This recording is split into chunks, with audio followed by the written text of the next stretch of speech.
Bonjour tout le monde, ravi de vous présenter ce vidéo qui traite un sujet de grande importance en matière de management de l'entreprise en termes de décisions stratégiques, à savoir l'intelligence économique. L'intelligence économique s'inspire des outils de la veille stratégique et du business intelligence. C'est vrai, l'intelligence économique est un sujet très vaste, puisqu'il s'agit d'un sujet d'actualité. Donc plusieurs entreprises sont méfiantes vis-à-vis de l'incertitude qui marque les économies mondiales à cause du coronavirus. Donc la pandémie du coronavirus, Covid-19, a créé un état d'incertitude auprès de plusieurs entreprises, quel que soit au niveau des économies nationales ou à l'échelle internationale.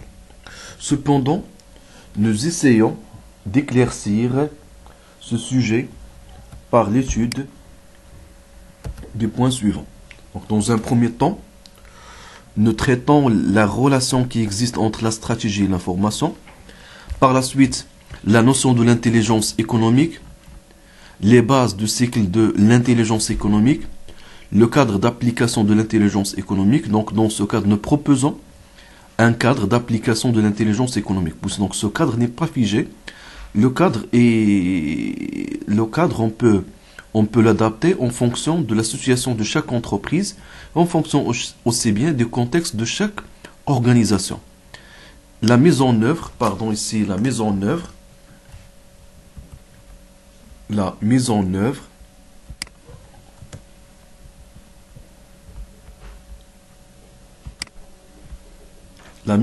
d'un système de l'intelligence économique dans l'entreprise. On termine par un sujet d'exercice et TD qui porte sur une étude de cas d'une société qui opère au secteur de financement destiné pour les ménages et pour les entreprises. On commence dans un premier temps par la relation qui existe entre la stratégie et l'information. Comme vous savez bien, n'importe quelle entreprise ne peut pas travailler sans stratégie. Puisque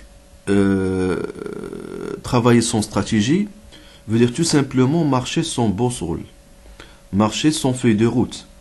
Mais opter une stratégie déterminée, quelle que soit, nécessite de recueillir des informations. Donc dans un premier temps, il faut saisir comme quoi que l'entreprise ne peut pas travailler sans une stratégie déterminée. L'entreprise a des objectifs, a des finalités qu'elle doit les atteindre. Pour atteindre ces finalités, pour atteindre ces objectifs, l'entreprise doit préciser préalablement certains choix stratégiques. Il doit préciser une feuille de route à suivre, un boussole qui oriente ses actions et ses activités afin d'atteindre ses objectifs. Mais avant d'opter une stratégie déterminée, quelle que soit une stratégie orientée vers la croissance d'entreprise ou vers la pénétration du marché, l'entreprise doit recueillir préalablement des informations précises sur l'environnement interne et externe de l'entreprise. Donc, l'entreprise doit recueillir des informations sur son environnement interne et sur son environnement externe, tout en se basant sur certaines techniques qui permettent de vérifier la performance de l'entreprise par rapport à ses concurrents. Donc, au niveau externe, on peut recueillir des informations d'ordre réglementaire, d'ordre socio-culturel, technologique, économique, etc. Donc, par exemple, au niveau économique, on peut étudier le taux de chômage. Comme vous savez bien, le taux de chômage est un indicateur à vérifier par les entreprises. Une augmentation de taux de chômage entraîne en conséquence une baisse du revenu, une baisse de la consommation, une baisse par la suite de la production et des investissements des entreprises. Parmi les choses qu'on peut vérifier, le taux d'inflation. Donc le taux d'inflation veut dire tout simplement la hausse générale des prix. Et cette hausse qui est durable et auto-entretenue. Donc cette hausse, la hausse générale des prix ou la hausse des prix de l'ensemble des produits commercialisés sur un territoire économique déterminé engendre, ou peut engendrer plutôt, peut engendrer une baisse de la demande. Donc l'augmentation des prix face à la baisse des revenus engendre une baisse de la demande, chose qui impacte sur l'activité économique. Donc du fait, l'entreprise, pour mener une stratégie, pour avoir une visibilité sur son avenir, doit étudier préalablement les composantes de son environnement externe et de s'informer préalablement sur la structure de son macro-environnement. Donc, du fait, l'entreprise a besoin de faire des études de prévision sectorielle. Il ne faut pas oublier aussi bien la mondialisation, donc la mondialisation qui caractérise notre économie moderne, la mondialisation quelle que soit commerciale, la mondialisation économique, la mondialisation des techniques d'information et de communication. Et parmi les crises qui touchent l'économie qui touchent l'économie internationale actuellement est la pandémie de coronavirus. Donc coronavirus, comme j'ai précisé au début, une crise, ou plutôt une crise sanitaire qui a des impacts négatifs sur l'économie interne, l'économie de chaque pays. Par exemple, l'Organisation des Nations Unies a estimé une croissance économique de 2% à l'échelle internationale, alors que au début de l'année 2020, le FMI, le Fonds monétaire international, a estimé une croissance économique de 3%. Même donc au Maroc, le ACP, le Haut Commissariat du Plan, a baissé ses prévisions avec la propagation du coronavirus au Maroc, au terme de la croissance, donc a baissé ses prévisions au terme de la croissance économique et aussi bien au terme de l'inflation, au terme de taux de chômage, au terme des réserves des devises, etc. Donc ces informations, les entreprises doivent les vérifier attentivement pour prendre les meilleures décisions, notamment dans une situation marquée par l'incertitude. L'information externe, donc mais l'entreprise ne doit pas se concentrer uniquement sur ce contexte externe. Donc ce contexte externe peut générer des opportunités comme il peut générer des menaces. Du fait, pour retirer et pour profiter des bienfaits présentés par l'environnement externe, il faut préalablement avoir un environnement interne capable de saisir les opportunités présentées par l'environnement externe, à savoir les savoir-faire, donc savoir-faire de l'entreprise, c'est-à-dire son expertise, ses compétences reconnues sur le marché, l'infrastructure, les ressources humaines, structure organisationnelle, les clients, les fournisseurs, les actionnaires, est-ce que les actionnaires sont engagés vis-à-vis de l'entreprise ou non, aussi bien la structure financière et économique de l'entreprise. Donc, il apparaît comme quoi que le recueil de ces informations permet d'opter une stratégie, mais aussi bien permet de mener les bonnes pratiques au management quotidien de l'entreprise. À partir de ce schéma, on peut dégager l'importance de l'intelligence économique. Donc l'importance d'un processus au sein de l'entreprise dédié à la collecte, à la recherche et à l'analyse et à la gestion des informations. Donc l'intelligence économique n'est plus seulement un art d'observation, mais une pratique offensive et défensive de l'information. Donc il faut donc offensive, c'est-à-dire on fait des actions pour chercher, et défensive pour analyser. L'objet de l'intelligence économique est de relayer entre plusieurs domaines pour servir à des objectifs tactiques et stratégiques. Donc tactiques, c'est-à-dire des objectifs opérationnels, stratégiques sont des objectifs à long terme concernant les options stratégiques de l'entreprise. Il est un outil de connexion entre l'action et le savoir de l'entreprise. L'idée derrière l'intelligence économique est d'aller au-delà de l'activité du veilleur. Il s'agit pour l'entreprise de surveiller son environnement selon des objectifs définis et d'intégrer les données collectées pour les transformer en véritables informations stratégiques et opérationnelles.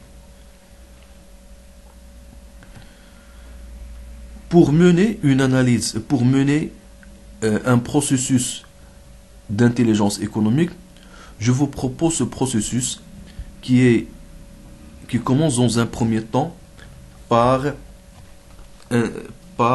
une opération de ciblage du besoin. Par la suite, l'identification des acteurs, c'est-à-dire l'ensemble des parties prenantes au sein de l'entreprise qui participent au cycle de l'intelligence économique.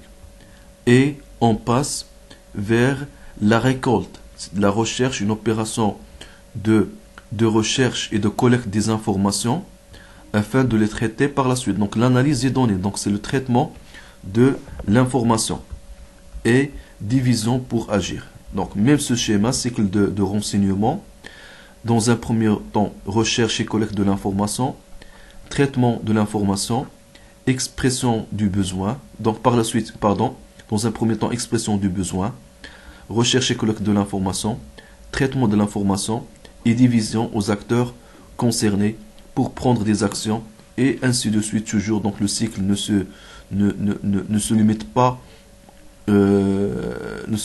à la division des données collectées, mais toujours le cycle de renseignement est sans cesse au sein de l'entreprise. Donc il apparaît très bien que avant de récolter les informations pour l'entreprise, il faut préciser préalablement le besoin de l'entreprise. Donc l'objectif de préciser ou de cibler le besoin, permet d'encadrer la recherche de l'entreprise. Est-ce que cette recherche entre dans le cadre de lancement d'un nouveau produit, dans l'innovation du processus de production au sein de l'entreprise, de l'internationalisation de l'offre de l'entreprise, de lancement ou de l'adoption d'une nouvelle stratégie ou de la pénétration d'un nouveau marché, etc. Par la suite, l'identification des acteurs, comme j'ai précisé, l'identification des acteurs, c'est-à-dire l'ensemble des parties prenantes. Par exemple, on peut, dans le cadre de lancement d'un nouveau produit, on peut faire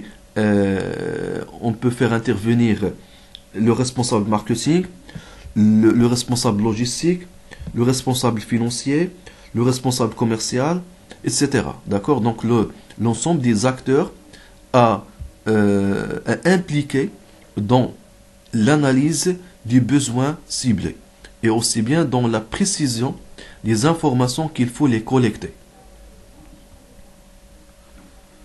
Et par la suite, une fois que les informations sont collectées, une fois que les informations sont réunies, il faut les analyser de manière approfondie pour diviser le résultat sur l'ensemble des parties prenantes afin de prendre les meilleures actions sur le marché et en interne de l'entreprise.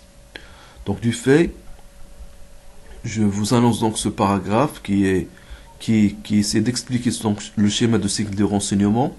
On matérialise bien le processus partant de l'expression du besoin, cibler les besoins, expression du besoin, vers le rendu de l'information traitée aux acteurs concernés. Donc, jusqu'à la division aux acteurs concernés. Chaque partie du cycle faisant appel à de nombreuses techniques et outils. Donc, chaque processus ou chaque étape fait appel à de nombreuses techniques et outils. L'activité la plus connue du processus est la recherche. Donc c'est vrai, la question qui se pose ce jour au niveau de l'intelligence économique, au niveau de ce processus, quelles sont les techniques de recherche, comment on collecte les informations, quelles sont les sources des informations, comment on peut identifier les informations, etc. Donc c'est rarement que l'expression du besoin est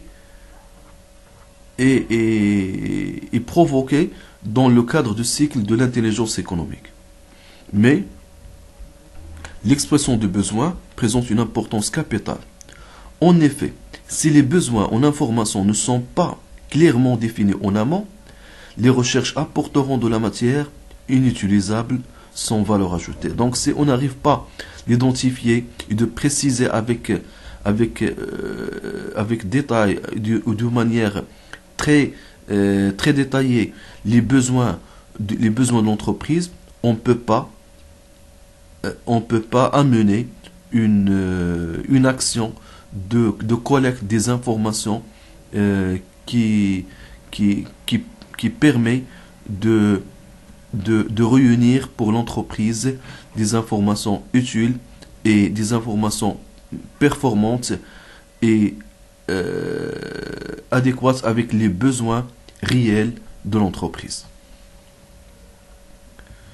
Donc pour bien amener un processus de l'intelligence économique, je vous propose un cadre d'application de l'intelligence économique.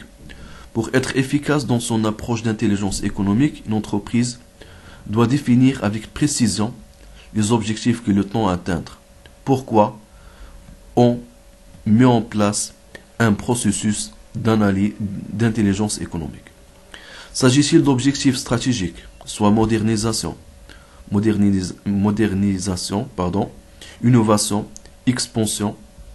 S'agit-il d'être plus compétitif sur un marché difficile? S'agit-il de maintenir sa position de leader? Dans un premier temps, toutes ces questions doivent être clairement identifiées, partagées et discutées avec l'équipe de direction.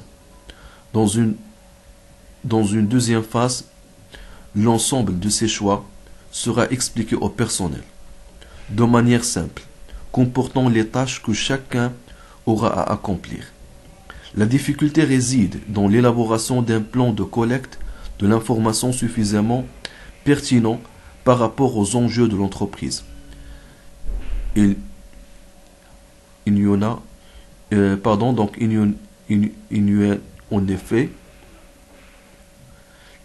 a en effet aucun intérêt à collecter des masses d'informations. Comme nous avons déjà précisé, il ne faut pas collecter on ne faut pas miser sur la masse des informations, mais il faut miser sur la pertinence des informations collectées. C'est pour cette raison que nous avons dit qu'on commence dans un premier temps par une opération, une action de ciblage des besoins et l'identification des acteurs. Cette étape en amont nous permet d'identifier les informations qu'il faut les collecter et en conséquence, ça permet de minimiser le temps de travail et minimiser aussi bien le coût de la recherche pour l'entreprise. Si ces actions n'apportent rien de déterminant et s'ils nécessitent un temps d'analyse important, quand on collecte de l'information pour le compte d'une personne, il faut tout d'abord vérifier avec cette dernière que le plan et les délais coulent parfaitement avec ses besoins. Donc le délai de travail et le coût dépendent toujours des besoins de l'entreprise et des besoins de la personne qui a initié le processus d'intelligence économique dans l'entreprise. On termine par la mise en œuvre d'un système d'intelligence économique dans l'entreprise.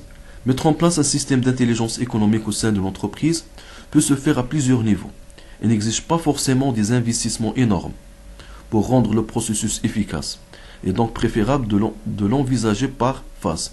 Donc l'intelligence économique ne nécessite pas un investissement en infrastructure, en système d'information, etc., mais nécessite uniquement une réflexion managériale et une coordination entre l'ensemble des fonctions au sein de l'entreprise pour mettre en place un processus efficace, un processus qui combine entre les efforts de l'ensemble des acteurs au sein de l'entreprise pour réussir l'enjeu de cette entreprise, à savoir sa rentabilité et sa croissance. Donc du fait, les considérations de base qui peuvent être utiles lors de l'introduction d'un système d'intelligence économique sont les suivantes. Premièrement, le soutien de la direction. Une direction qui implique un manager qui donne l'exemple au niveau de l'intelligence économique permet de transmettre des bons messages pour l'ensemble des acteurs au sein de l'entreprise.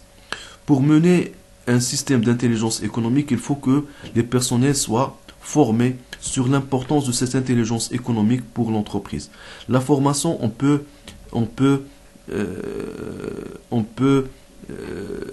l'instaurer, on peut donc la faire avec un budget maîtrisé.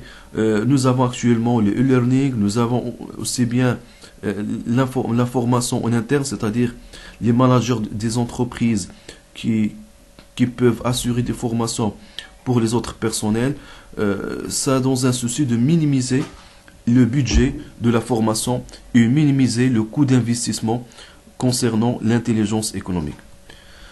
La communication, donc la communication quelle que soit en interne ou en externe, une approche d'équipe pour réussir le système d'intelligence économique, il faut que l'entreprise développe un système ou un style de management participatif et délégatif, où tous les personnels, où tous les salariés sont intégrés dans la prise de décision et sont même intégrés dans la gestion de l'entreprise. Les technologies d'information et les qualités des pilotes du projet, c'est-à-dire les chefs de mission qui assurent la mise en place de l'intelligence économique au sein de l'entreprise. Pour bien maîtriser les points que nous avons étudiés, je vous propose de traiter un TD exercice, un TD, sous forme d'une étude de cas d'une entreprise marocaine qui opère au secteur de financement, quel que soit pour les ménages ou pour les entreprises. Je vous remercie pour votre attention et je vous invite donc de suivre donc le deuxième vidéo qui traite l'étude de cas d'aimant corrigé. Merci.